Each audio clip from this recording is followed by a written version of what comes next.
Mga po dun sa kanya. Mga apo. Mga po. Sige po, kahit sino po dun sa akin. Ako ay, ano? Sige po, ako na lang. Ito na lang, ito na lang. Apo. Sige po, di pasok po kayo, wag po kayo mahiya.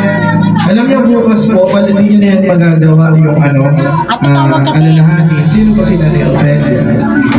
Alam niyo po, natatandaan ko niya, nagdadasal po kami doon sa asawa niya. Kay tatay. Nandito po siya sa upuan. Nauna po akong pumasok doon sa mga nagdadasal. Tinanong ko siya, anong sakit mo? Sabi niya, may cancer ako. Ay! Sabi ko, anong stage na yung cancer? Stage 4 cancer ko dito ako nagkakamali. Parang ano sinabi niya sa akin. Sabi ko, tingnan mo papagamot. Ayaw niya ng magpagamot. Kasi lahat daw ng mga kamag-anak na, hindi ko alam, na kinimo pero namatay. Pero siya, sabi niya sa akin, nahanapin ko na lang yung papatayan. Kasi doon ako papunta. Kaysa gumastos sila. Diba? Parang umaalalahanin mo sa isang magulang na gano'n yung senaryo ng buhay niya. Kaysa mahirapan yung mga anak, ibibigay na lang niya para sa hayaan niya na lang na darating ang panahon. After 40 days po nang nagdasal kami, no, dire-diretso po ako dito, magdadasal kami ng 40 days dun sa asawa niya, di na kami nakapasok kasi medyo naiba yung kalagayan niya at nung pagkakutan ni kay Sister Nancy nagdasal. Sabi ko nga, sumalaban ko si Aling Ophelia. Sabi ko gano'n talaga. Pero pagkamat gano'n, tatandaan po natin ang buhay natin, alam lang natin sa Diyos. Kaya dapat ibabalik natin sa Diyos.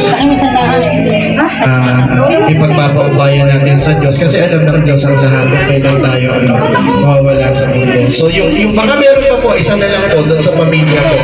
Ayan. Sige, ate, hindi ka dito. Dito ka na lang. Apo ka ba?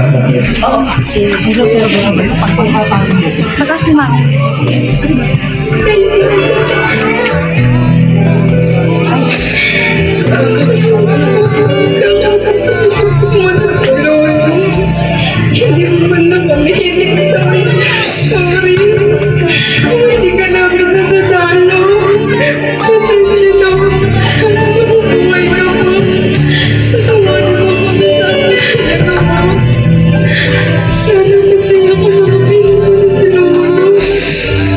Pamilis ka namin.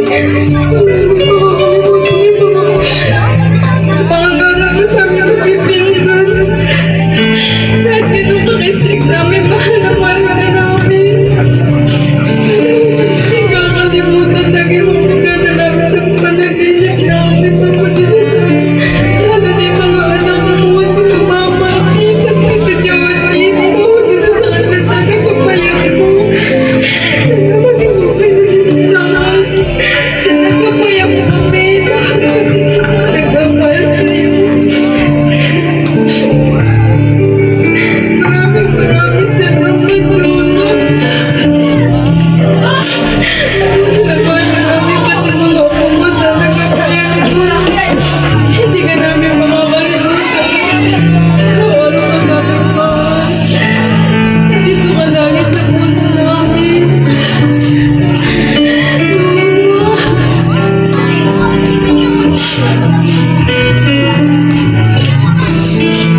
mahirap. Kaya gamitin ko sa mga ko. Mamahalin ko yung mga kapatid ko. Tulungan ko yung dapat tulungan. Mapanatag ka lang, Nay. Sabi mga napakalakas ng tao. Alaman ako yun. Ulig ako. Hindi ako naman ng tatay.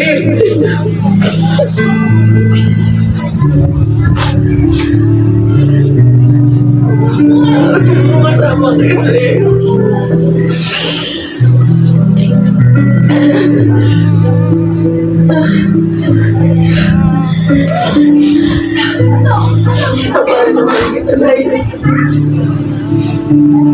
Hindi ko alam kung ano meron sa ito. Kami na buhay. Sana nilalaman pa ako na pag nagkita tayo. Sa kabilang buhay may mata na ako muli para makita ko kayo ng tatay.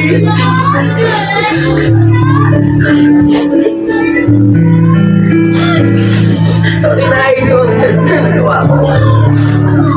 Pahiga ka na. Panatag mo yung sarili mo. Nakais din mo mga kapatid. Oo naman yun na tayo.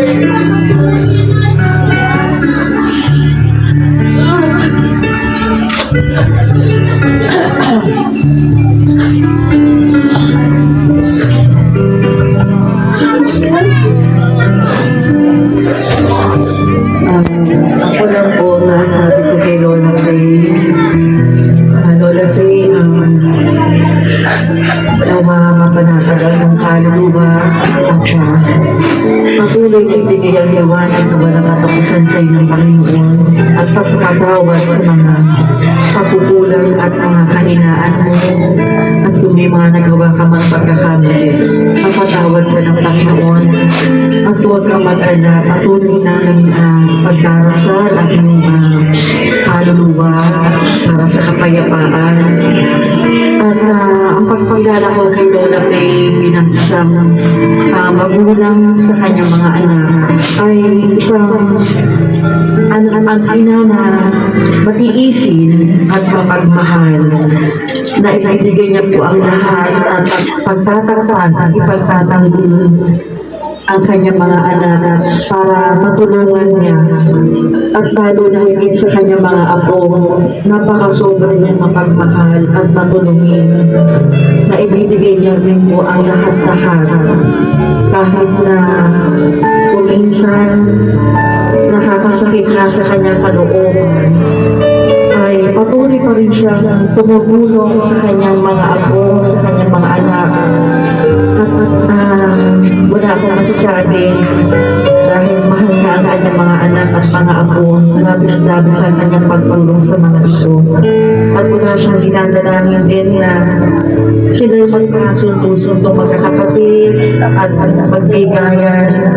Kaya Lola Faye, umasa ka na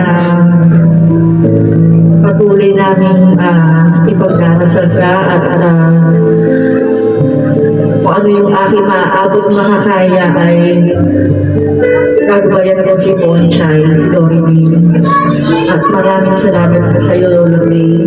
Pahinga ka na, tapos na yung iyong hirap. Amen. Muli po, mula po sa pamilya po ng OAD, at ang pamilya po ng Pax Christi, asahan niyo po na kami po ay palagi kaisa niyo po sa panalangin para po kay Nanay Ofelia. Ngayon din po sa kanya pong asawa na nakaka 40 days lang. Magandang gabi po. Bukas, pagdasal po natin ang isang magandang panahon para sa pagdating sa kanyang muling paglalagahan, sa kanyang muling pagdadalan, na maging maayos at maganda yung ating panahon. Magandang gabi po sa ating lahat. Kami po pinagpupuli at ay pagdadang natin ngayon sa panahon niya sa Pedya, ay nakapiling kayo kanyang mga anak, kapatid at mga apo at mga kamag-anak.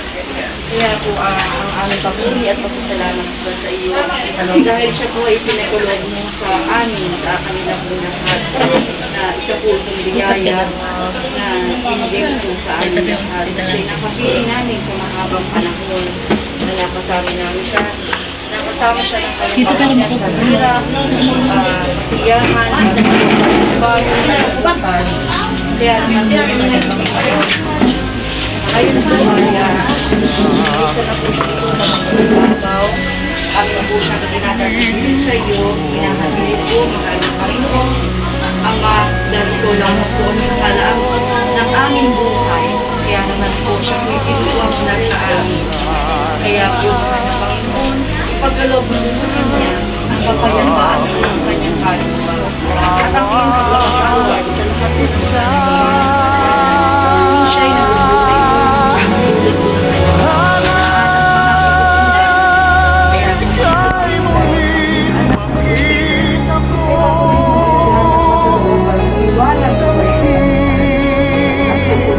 ang tibok ng puso mo. Sana hanapin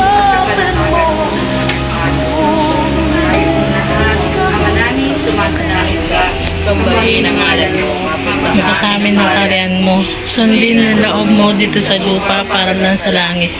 Bigyan niyo po kami ngayon ng aming kakanin sa araw-araw. Tawarin mo kami sa aming mga sala. Alam kapatawad namin sa nagkakasala sa amin. At huwag mo kaming ipaintulot sa tukso at idya mo kami sa lahat ng masama. Amen. Mahanapin Maria, yung aming puso sa Bega, hawakan mo sa iyong pangalaman at mo siya at gabayan patungo sa pulian at buhay na walang hanggan. Abagin mo Maria, puno sa grasya, ang Panginoon Diyos sa sumasin. Ikaw pinagpala Sa babaeng lahat, pinagpala naman ng iyong anak na si Jesus. Santa Maria, Ina ng Diyos, nangin mo kaming makasalanan, ngayon at kung kami mamatay. Amen.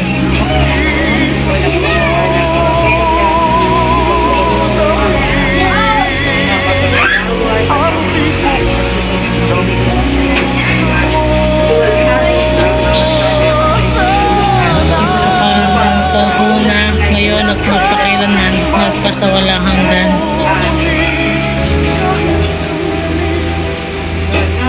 Sino man ang nabubuhay para sa sarili lamang, walang sino man ang namamatay para sa sarili lamang. Tayong lahat ay may pananagutan sa isa't isa. Tayong lahat ay tinipo ng Diyos na kapiling niya. Sa ating pagmamahal at paglilingkod sa kanino man, tayo'y nagdadala ng balita ng kaligtasan. Tayong lahat ay may pananagutan sa isa't isa. Tayong lahat ay tinipo ng Diyos na kapiling niya. Gabi, you may rest in peace. Amen. Sa ngalan ng Ama, Anak, ng Diyos, Espiritu Santo. Amen. Kahapon bukas na yun, tanging wala ng ibang mahal. Kung kaya kong iwan ka, di na sana aasa pa. Kung kaya kong umiwas na, di na sana lalapit pa. Kung kaya mo sana.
sana aasa pa kung kaya mo umiwas na. Di na sana lalapit